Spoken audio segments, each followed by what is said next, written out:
आज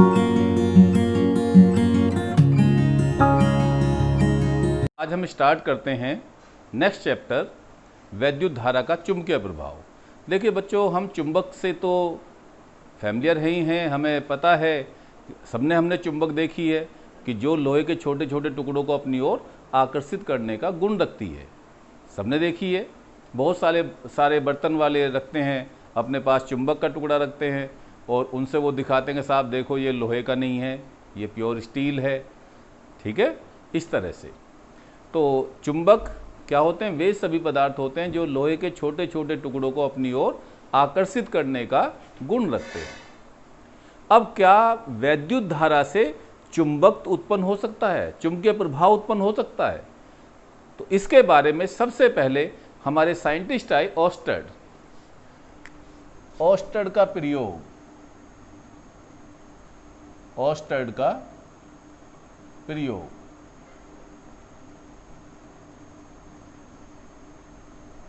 ऑस्टर्ड एक्सपेरिमेंट।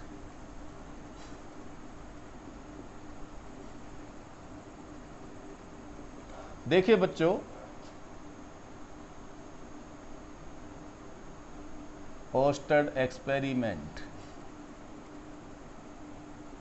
ऑस्टर्ड ने क्या किया? एक चालक लिया इस तरह से और इस चालक में धारा प्रवाहित की। इस चालक में क्या किया? धारा प्रवाहित की। तो उन्होंने देखा कि यदि जब हम इसमें चालक में धारा प्रवाहित कर रहे हैं और उसके पास हम कोई चुंबकीय सुई लाएं, मैग्नेटिक नीडल लाएं, तो वो इस तरह से विक्षेपित होने लगती है, डिफ्लेक्ट हो जाती है। क्लियर? उन्होंने ये देखा कि धारा का मान और बढ़ाया जाए। जैसे मान लो पहले 2 एम्पियर बह रही थी, अब 3 एम्पियर, तो देखा कि डिफ्लेक्शन अब उतना ही और बड़ा आया।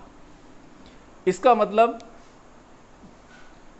इस चालक के चारों ओर क्या उत्पन्न हुआ? एक चुंबकीय क्षेत्र उत्पन्न हुआ, जिसके कारण ये आपकी जो मैग्नेटिक नीडल थी, चुंबकीय सुई थी, वो क्या होने लगी? डिफ्लेक्ट होने लगी, अर्थात विक्षेपित होने लगी। तो उन्होंने अपने एक्सपेरिमेंट में यही बताया था कि जब किसी चालक में धारा प्रवाहित करते हैं तो उसके परित चुंबकीय क्षेत्र उत्पन्न हो जाता है। When current is passed through a conductor, a magnetic field around it is set up। अर्थात जब किसी चालक में धारा प्रवाहित की जाती है तो उसके चारों ओर चुंबकीय क्षेत्र उत्पन्न हो जाता है। इस एक्सपेरिमेंट से ये निष्कर्ष निकला।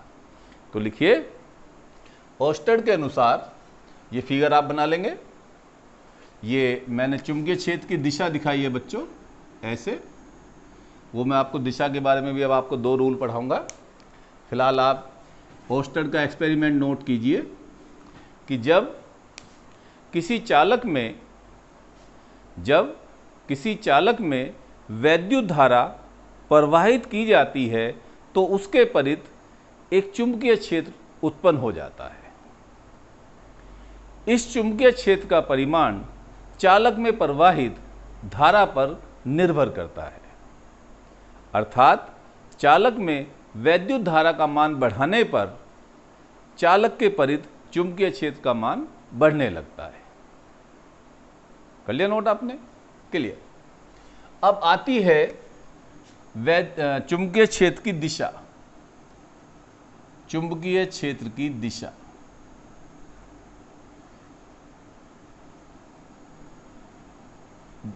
चुंबकीय क्षेत्र की दिशा, डायरेक्शन ऑफ मैग्नेटिक फील्ड।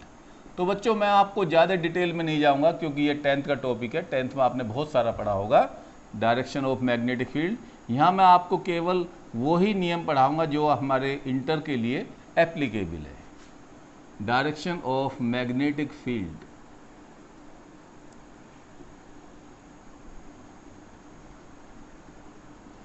इसमें आप लिखिए मैक्सवेल का पेच नियम।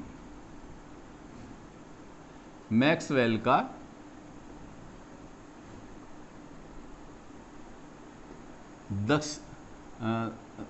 दक्षिण हस्त या पेच नियम लिख लीजिए, राइट हैंड रूल कहते हैं। दाएं हाथ का नियम लिख लो, चलो। दक्षिण हस्त नियम।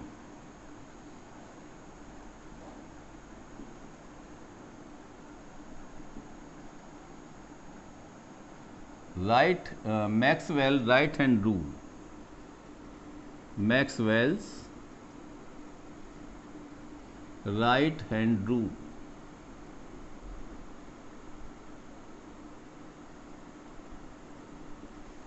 देखिए, मैक्सवेल ने यह बताया बच्चों कि यदि हम अपने दाएं हाथ में, जैसे दाएं हाथ में मैंने चालक लिया और पेच लिया और पेच को कसा इस तरह से, तो आप देखेंगे कि उंगलियां इस तरह से घूमेंगी और अंगूठा ऊपर की ओर चलेगा। तो उन्होंने ये बताया कि यदि अंगूठे के चलने की दिशा वैद्युत धारा की दिशा को निरूपित करे तो अंगुलियों के घूमने की दिशा धारावाही चालक के कारण उत्पन्न चुंबकीय क्षेत्र की दिशा को निरूपित करेगी। तो आप इसे लिख लीजिए कि यदि दाएं हाथ में किसी पेच को लेकर कसा जाए, तो यदि अंगूठे के चलने की दिशा चालक में बहने वाली धारा की दिशा को निरूपित करे तो अंगुलियों के मुड़ने की दिशा चुंबकीय क्षेत्र की दिशा को प्रदर्शित करेगी। एक आपने एम्पियर का तैरने का नियम भी पढ़ा होगा। तो उसमें क्या है कि यदि हम किसी तालाब में या नदी में तैर रहे होते हैं तो हम पानी हटाते हैं और हमारा सिर आगे की तरफ चलता है। तो यदि सिर के चलने की दिशा वैद्युत धारा की दिशा हो तो हमारे द्वारा हटाए गए जल की दिशा चुंबकीय क्षेत्र की दिशा को प्रदर्शित करेगी। क्लियर? समझ में आ गया होगा आपको? गुड। अब हम इससे आगे बढ़ते हैं। अब इसके बाद में आता है बच्चों बायो-सावर्ट का नियम या लाप्लास का नियम। बायो-सावर्ट का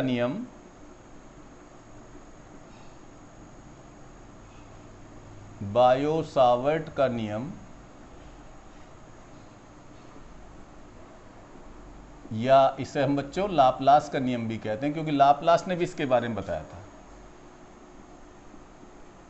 लाप्लास का नियम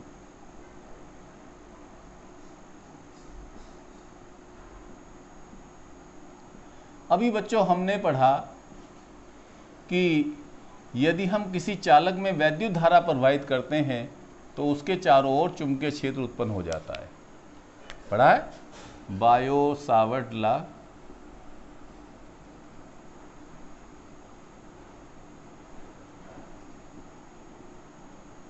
और लाप्लास लॉ।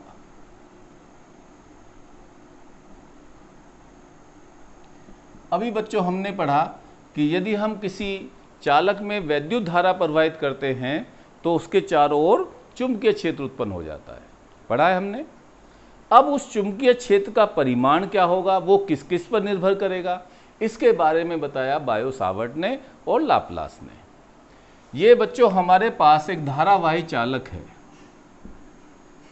ठीक है। इसमें ये I धारा प्रवाहित हो रही है और ये इसका एक छोटा सा खंड है AB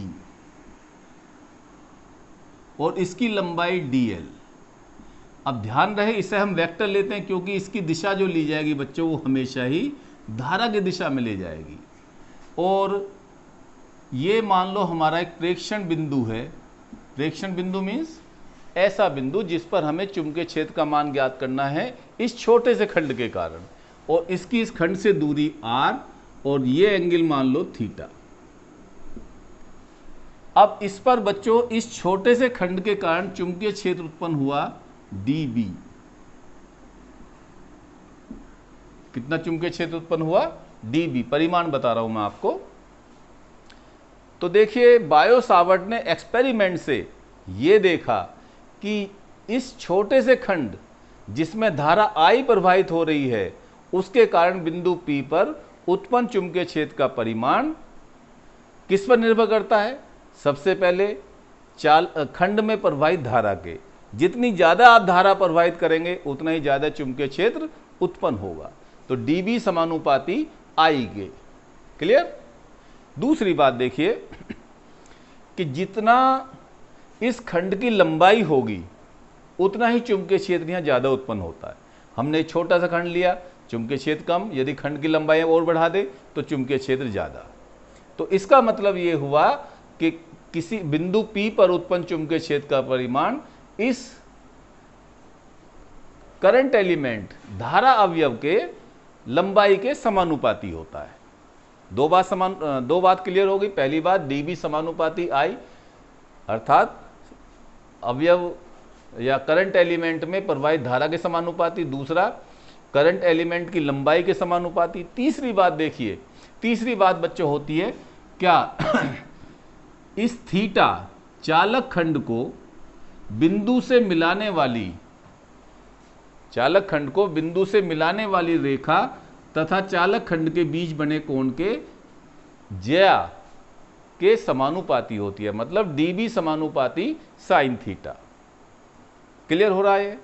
और चौथी बात बच्चों क्या, अब देखिए खंड यहाँ है तो चुंबकीय क्षेत्र ज़्यादा उत्पन्न होगा, यहाँ है तो चुंबकीय क्षेत्र कम उत्पन्न होगा, और मैं यहाँ कर दूँ तो चुंबकीय क्षेत्र और कम उत्पन्न होगा। तो इसका मतलब ये है कि चालक के अवयवी करंट एलिमेंट से चालक के अवयवी खंड से प्रक्षेपण बिंदु के बीच की दूरी के वर्ग के व्युत्क्रमानुपाती होता है। क्लियर। अर्थात dB समानुपाती 1/r², जहां r क्या है बच्चों, चालक के अल्पांश से, चालक के धारा अल्पांश से प्रेक्षण बिंदु के बीच की दूरी के वर्ग के व्युत्क्रमानुपाती। क्लियर, समझ में आया सबको। तो लिखिए,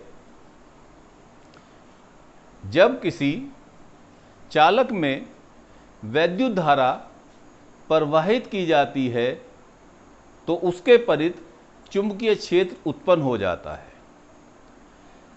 चालक के किसी अल्पांश AB बराबर dl, चालक के किसी अल्पांश AB बराबर dl में प्रवाहित धारा के कारण r दूरी पर स्थित किसी बिंदु P पर उत्पन्न चुंबकीय क्षेत्र की तीव्रता निम्नलिखित घटकों पर निर्भर करती है। नंबर 1, dB समानुपाती I, समीकरण 1। I क्या है बच्चों, खंड में प्रवाहित धारा। नंबर 2, dB समानुपाती किसके, चालक खंड की लंबाई, अल्पांश की लंबाई dl के। नंबर 3, dB समानुपाती 1/r², चालक से प्रक्षेपण बिंदु के बीच की दूरी के वर्ग के व्युत्क्रमानुपाती। और नंबर 4, dB समानुपाती साइन थीटा। थीटा क्या है, चालक के अल्पांश को प्रक्षेपण बिंदु से मिलाने वाली रेखा द्वारा अल्पांश के साथ बनाए हुए कोण की ज्या। तो इनसे क्या कह सकते हैं, समीकरण 1, 2, 3 और 4 से क्या कह सकते हैं बच्चों,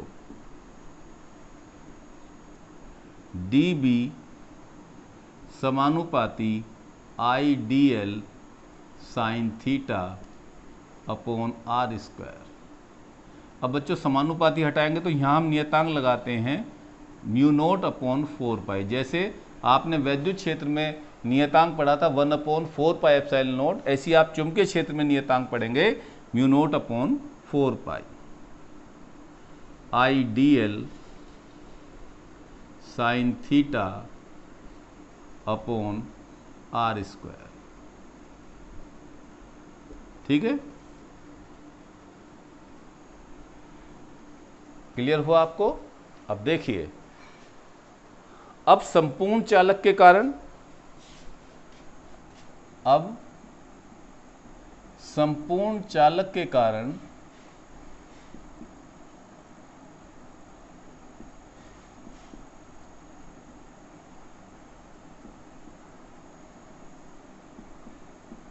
बिंदु P पर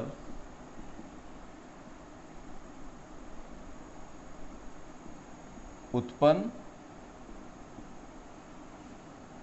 चुंबकीय क्षेत्र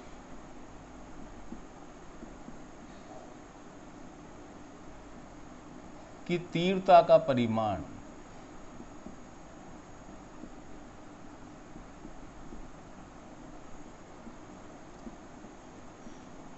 तो बच्चों वो कितना हो गया,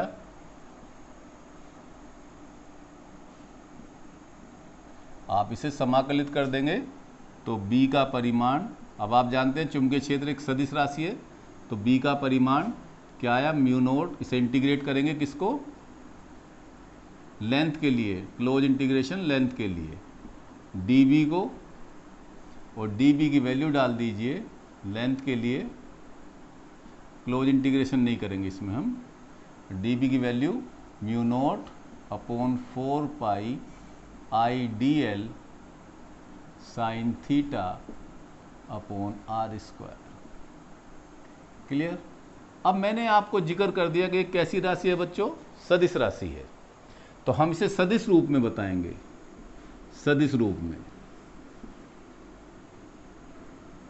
इन vector form, in vector form.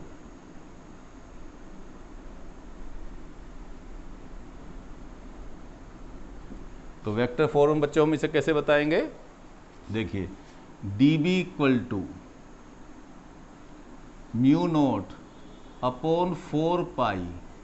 देखिए बच्चों मैंने अभी आपको बताया था कि dl की दिशा जो होगी वो करंट की डायरेक्शन में होगी, तो dl को हम वेक्टर मान सकते हैं, r को r पोजीशन वेक्टर मान सकते हैं, हम स्थिति सदिश मान सकते हैं, तो ये हो जाएगा I dl।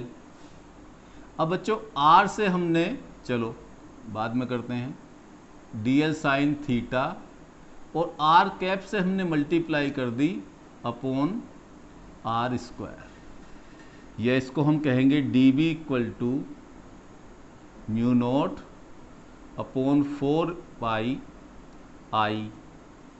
अब ध्यान से देखना, dl और साइन थीटा, इसको हम लिखेंगे r वेक्टर अपॉन r का परिमाण, तो r का परिमाण r हो जाएगा, r क्यूब हो गया। अब ये, अब इसे वेक्टर फॉर्म में लिखेंगे तो कैसे लिखेंगे, mu naught upon 4 pi I। अभी यहाँ पर हम मैग्नीट्यूड लगाएंगे क्योंकि हमने वेक्टर में नहीं बताया है अभी, ये यहाँ पर वेक्टर फॉर्म में बताएंगे I। अब आप जानते हैं a क्रॉस b होता है dl cross r, AB sine theta upon r cube. तो इसका मतलब ये हुआ कि जो हमारा चुंबकीय क्षेत्र आया वो dl और r दोनों के क्रॉस प्रोडक्ट पर निर्भर कर रहा है। इसका मतलब कि जो dB की दिशा है, यदि मैं इसे वेक्टर फॉर्म में कहूं कि जो dB की दिशा है वो dl और r दोनों के तल के अभिलंबवत होगी, और यहां पर कैसी होगी, कागज के तल के लंबवत अंदर की ओर, ऐसे। तो लिख लीजिए, अर्थात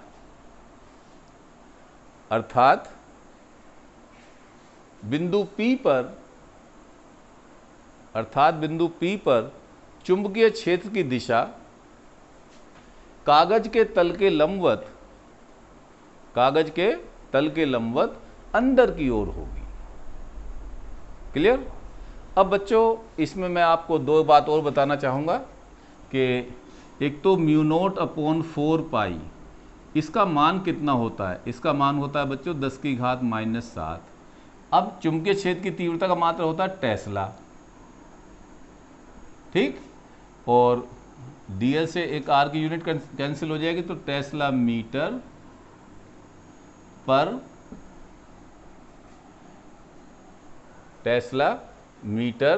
पर एम्पियर। ठीक है, तो इसका मान याद रखेंगे।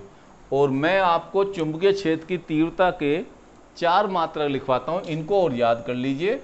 मुझे पता नहीं कि आपने हाई स्कूल में पढ़े हैं नहीं पढ़े हैं, लेकिन फिर भी आप इनको नोट कर लीजिए।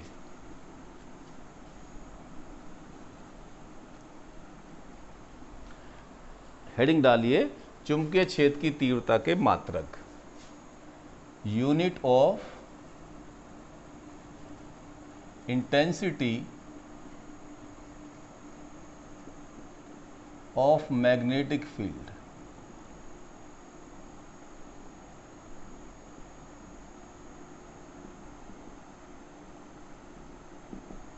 देखिए बच्चों, फर्स्ट यूनिट होता है इसका, देखिए एक आपको आगे हम सूत्र पढ़ाएंगे F equal to B I L. क्या सूत्र पढ़ाएंगे बच्चों? F equal to B I L, SI unit में। तो यहाँ से B equal to F upon I L. अब यूनिट की बात करेंगे हम। F का बच्चों यूनिट होता है न्यूटन, क्लियर? I का होता है एम्पियर, न्यूटन, एम्पियर और मीटर। अब यदि हम डायमेंशनल फॉर्मूला निकालें, विमीय सूत्र निकालें, तो आसान है इससे। न्यूटन का mL/t-2 और एम्पियर का A, मीटर का L। तो क्या आ गया इसका डायमेंशनल फार्मूला? mL0t-2 A-1। ये फर्स्ट यूनिट हुआ।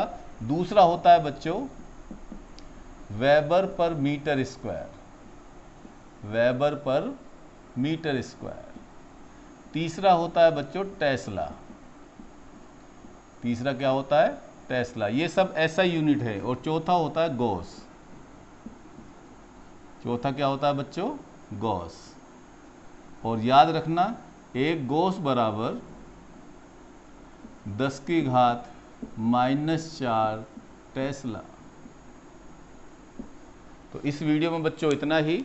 अगली वीडियो में मैं आपको इस पर बायो सावर्ट के अनुप्रयोग पढ़ाऊंगा और इससे आगे मैं आपको क्लियर करूंगा। इसे आप बहुत अच्छी तरह से कंसेप्ट को समझ लीजिए, क्लियर कर लीजिए। Very very thanks.